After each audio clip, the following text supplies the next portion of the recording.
आज इसी पवित्र लता के बारे में बात होगी। ये मेरा एक छोटा सा घर। अब बताइए ये क्या सुंदर नहीं लग रहा है? हाँ, जिस पौधे के बारे में हम बात कर रहे हैं वो अपार्टमेंट वालों के लिए बिल्कुल ही परफेक्ट है। अपार्टमेंट वालों के लिए क्यों परफेक्ट है? क्योंकि वहाँ धूप नहीं लगती है, वहाँ बहुत कम ज्यादा धूप लगती है, सिर्फ लाइट ही रहता है।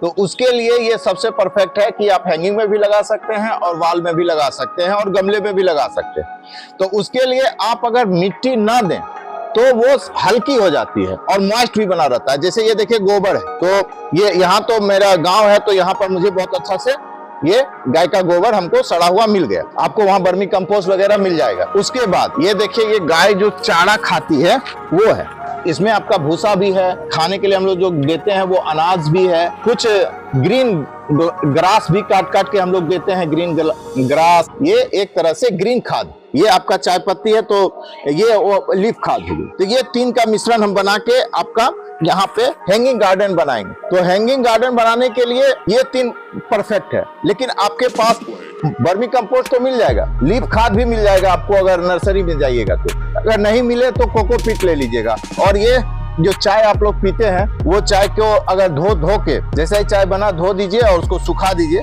तो ये ऐसा हो जाएगा। धोना जरूरी है क्योंकि इसमें चीनी रहती है, तो वो चींटी लग जाएगी तो आपको परेशानी होगी, इसलिए इसे धो के सुखाना पड़ेगा बस। तो ये तीनों का मिश्रण हम बनाते हैं। ये देखिए, आप अगर कोकोपीट देते हैं तो ये दोनों ज्यादा दीजिएगा, कोकोपीट कम दीजिएगा, क्योंकि कोकोपीट सिर्फ आपको मॉइस्ट बना के रखेगा।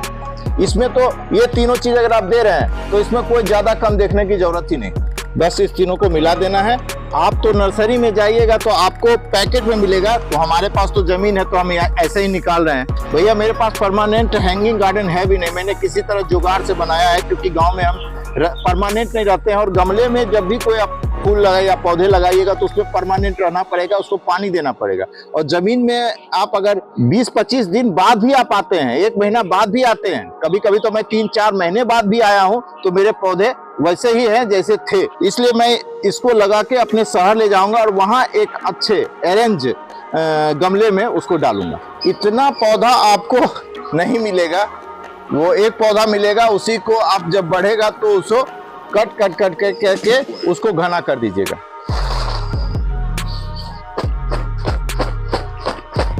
ये बिल्कुल ही हल्का हो गया क्योंकि इसमें मिट्टी नहीं है। अभी तो खैर मैंने जमीन से निकाला इसलिए थोड़ा भारी भी है, और भी हल्का हो जाए। अब इसे हैंगिंग गार्डन बनाते हैं। ये मेरा एक छोटा सा घर एक हैंगिंग गार्डन से सुंदर लग रहा है। दूसरा वो देखिए, वो आपका पटुलेका है। पटुलेका को वहां टांगा है, इसको यहाँ क्यों टांगा है? वहां धूप आती है उधर से, उसे धूप लगती है तब वो खिलेगा, और यहाँ धूप आती ही नहीं है क्योंकि आगे बहुत बड़ा पेड़ है और यहाँ पर छांव आ जाती है और इधर से धूप आती ही नहीं, तो इसे धूप लगेगा ही नहीं, इसलिए ये ग्रो करेगा। इंग्लिश में बेटर लीफ कहते हैं, संस्कृत में इसको तांबूल, और कॉमन नेम पूरे इंडिया में इसको पान के नाम से जाना जाता है। इसको कई नामों से जाना जाता है, बीड़ा, पक्कू, नागवलरी। ये गर्म जलवायु का पौधा है। जो भी आप सजावटी पौधा लगाते हैं, तो सजावटी पौधा में आप सिर्फ सजावटी पौधा देखते हैं और सब कुछ करते हैं, वो भी लगाते हैं, वो भी लगाइए। लेकिन इसको लगाने से होगा क्या? पूजा जब आपके घर में होगी तो आपको कहीं जाना नहीं पड़ेगा, और बहुत ही पवित्र पौधा है। पान में बहुत ज्यादा भगवान का निवास है। जो इसका ऊपरी भाग है इसमें इंद्र और शुक्र का स्थान है, मध्य में आपका सरस्वती, नीचे लक्ष्मी, बाहर में आपका शिव और कामदेव। अब आपको हम बताते हैं शिव और कामदेव इसको क्यों।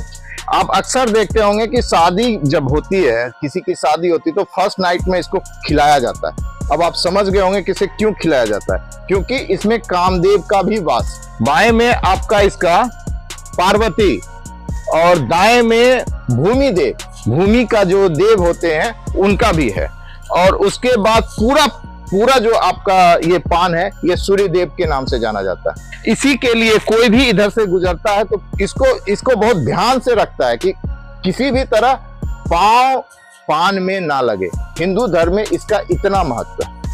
दूसरी बात है इसके गुण में एंटी ऑक्सीडेंट है, एंटी बैक्टीरियल है, एंटी इंफ्लामेटरी है और एंटी सेप्टिक है, मतलब एंटीसेप्टिक क्या हुआ, जो आपका घाव हो गया उसको ठीक करता है। इसी के लिए इसको जहां छिला हुआ है उसको आप लगाने से एंटीसेप्टिक अपने भी लगा सकते हैं। दूसरी बात कि अगर कोई जानवर आपका बीमार पड़ गया है तो इसको आपको अगर इसमें इसको घिस के उसके पांव या हाथ जहां भी छिला है वहां लगाइएगा तो इसका घाव सूखने की बहुत ज्यादा चांसेस होती है। इसमें मिनरल्स की कोई कमी नहीं है, कैल्शियम है, पोटासियम है, आयरन है, विटामिन ए, विटामिन सी, तो इतने सारे गुण इसमें पाए जाते हैं। दूसरी बात, ये मुंह की बदबू को ठीक करता है, गैस्ट्रिक को ठीक करता है, आपके घावों को ठीक करता है। और इसे अगर जर्दे के साथ ना खाया जाए तो आपका पाचन शक्ति भी ठीक होगा, दूसरी आपकी जो कब्ज की बीमारी है वो भी ठीक होगा।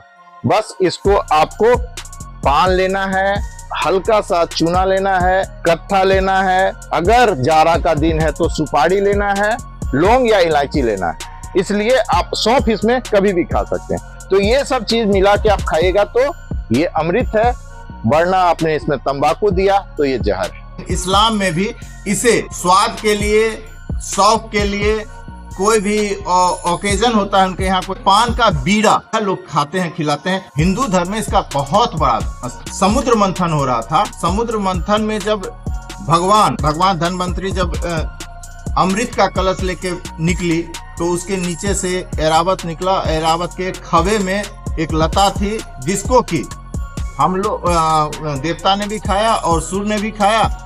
उस पत्ते को, उस लीफ को नागबल्ली के नाम से जाना गया। उसके बाद तांबुल हुआ तो खबे को हम लोग सुर कहते हैं, तो सुर में लपटा हुआ था। अभी पान का बात करने की क्या जरूरत, क्योंकि भैया भारत के हर जगह में मानसून आ गया और मानसून में ये लता बहुत आसानी से लग जाती है। कहीं भी आपको 25-30 रुपया में, 25 से 30 रुपया में आपको कहीं भी मिल जाएगा। इसके कई प्रकार होते हैं, मगही, बनारसी, कलकतिया, पीला पत्ता, मीठा पत्ता, देसी पत्ता। ये आपका देसी पत्ता। इसलिए इसे मेडिसिनल लीफ कहिए, आयुर्वेदिक कहिए, या इसे पवित्र पौधे लता के रूप में लगाइए, या इसे ऑर्नामेंटल पौधे की तरह लगाइए, लेकिन ये बहुत ही सुंदर और प्यारा लता है, इसे आप जरूर लगाइए। इसलिए आपको अगर अच्छा लगा हो तो लाइक और सब्सक्राइब भी कीजिएगा।